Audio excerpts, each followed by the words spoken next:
हमने last lecture में देखा था न्यूटन का कॉर्पस्कुलर थ्योरी। अभी इस लेक्चर में हम लोग उसके ड्रॉबैक देखेंगे, उसके क्या डिसएडवांटेजेस है वो देखेंगे। मतलब न्यूटन की जो थियोरी थी, वेव थियोरी ऑफ लाइट बोलिए, कॉर्पस्कुलर थियोरी बोलिए, क्यों Newton's wave theory of light, उसको हटा दिया गया, डिस्कार्ड कर दिया गया, रिप्लेस कर दिया गया। क्यों किया गया? तो उसके पीछे कुछ रीजंस है। ये 4 रीजंस है, यहाँ पर हम लोग वन बाय वन देखेंगे। यस। सो पहला जो है, उसने पार्शियल रिफ्लेक्शन एंड रिफ्रैक्शन के कंसेप्ट को नहीं एक्सप्लेन किया। अभी guys, what is partial reflection? तो जस्ट यहाँ पे देखिए, मान लीजिए अभी एक ग्लास का टुकड़ा है, दैट इज द कांच, glass. Okay, so this is glass जो कि ट्रांसपेरेंट है। यस, अगेन हम लोग ने एक्सपेरिमेंट देखा है, ये हमारा क्या है, इस तरीके से नॉर्मल है। Yes, see this is normal. Okay, and अभी क्या हो रहा है, रे ऑफ लाइट क्या हो रहा है, इसके ऊपर इंसिडेंट हो रहा है, सी इस तरीके से रे ऑफ लाइट। तो इसको हम बोलेंगे incident ray of light. Okay, ये इंसिडेंट रे ऑफ लाइट है। और लाइट में यहाँ पे क्या होता है, ये रिफ्रैक्टेड। ठीक है, यहाँ पे जो एंगल बनेगा आई, आई का मतलब क्या है, एंगल ऑफ इंसिडेंस। ओके, ये क्या है, इसको मैं आर दे देता हूँ, जिसको हम कहते हैं R, angle of refraction. Yes, angle of refraction. मतलब यहाँ पे क्या हो रहा है, लाइट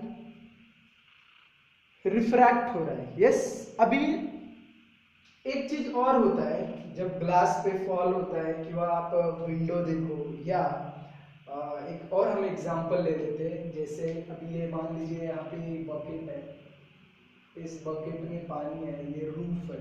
यस, और इस तरीके से अभी इधर पे वाटर है, या ओके। तो गाइस, ये चीज ऑब्जर्व किया रहेगा तुम लोगों ने कि क्या होता है, लाइट ना पानी के अंदर भी जाता है। यस, मतलब उसमें भी लाइट दिखता है। और अगर आप वहीं पे हो और रूफ है ऊपर, तो ना इधर पे भी उसका ये दिखाई देता है, क्या दिखता है, लाइट का शैडो दिखता है। मतलब यहाँ पे भी लाइट। तो इसी को हम क्या बोलते हैं, पार्शियल रिफ्रैक्शन एंड रिफ्लेक्शन। यहाँ पे क्या हो रहा है, रिफ्लेक्शन। ओके, और यहाँ पे क्या हो रहा है, रिफ्रैक्शन। Refraction, understood? तो इस तरीके से न्यूटन ने ये 2 बातें नहीं बताई। कौन कौन सी? पार्शियल रिफ्लेक्शन, दूसरी बात क्या थी, रिफ्रैक्शन। पार्शियल रिफ्रैक्शन मतलब दोनों एक साथ होता है। लाइट वहां पे रिफ्लेक्ट भी होती है और रिफ्रैक्ट भी होती है। रिफ्रैक्शन का मतलब क्या, लाइट एक मीडियम से दूसरी मीडियम में पास हो जाती है। रिफ्लेक्शन का मतलब क्या, लाइट सेम मीडियम में क्या हो जाती है, बेंड हो जाती है।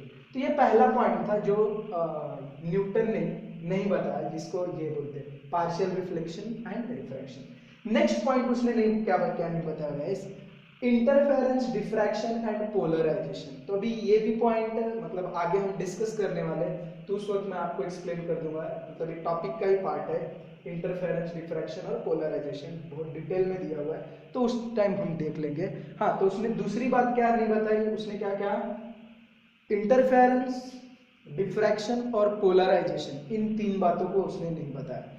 तीसरी जो बात बताई उसने, अभी अपने को क्या पता है, लाइट रेयरर मीडियम में ज्यादा फास्ट जाती है rather than डेंसर मीडियम। अब what is rarer and denser medium guys?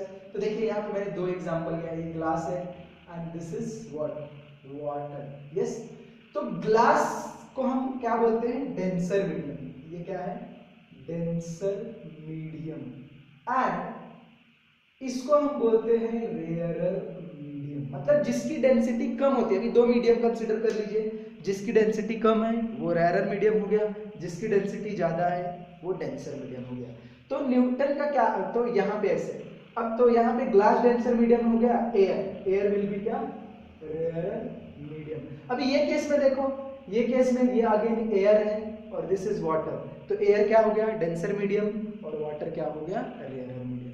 तो अभी न्यूटन ने क्या बताया था उसके उस वक्त के थियरी के हिसाब से कि लाइट की जो वेलोसिटी है, स्पीड है, वो डेंसर मीडियम में ज़्यादा है रैदर देन रेयरर मीडियम।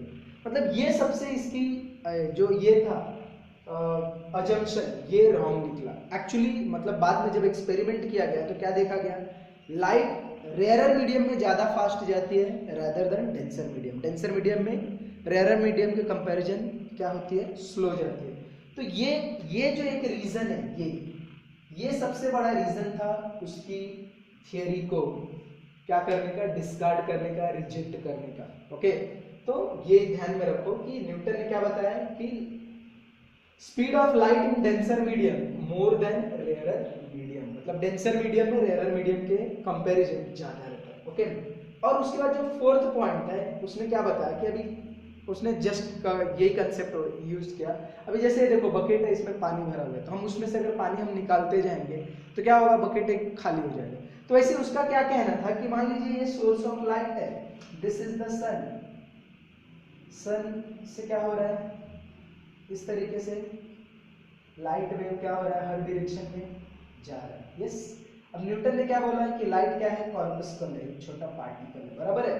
तो इस तरीके से सन क्या कर रहा है, हर एक डायरेक्शन में पार्टिकल एमिट कर रहा है। तो उसके न्यूटन के हिसाब से क्या था कि अगर कोई भी सोर्स, लाइट का सोर्स अगर पार्टिकल एमिट करता है तो उसका साइज क्या हो जाता है, छोटा हो जाता है, मतलब उसका मास धीरे धीरे कम होने लगता है। तो अगर उस न्यूटन के हिसाब से तो सन ही नहीं रहना चाहिए था, बट सन अरबों ईयर से है क्रोर्स ऑफ ईयर से है।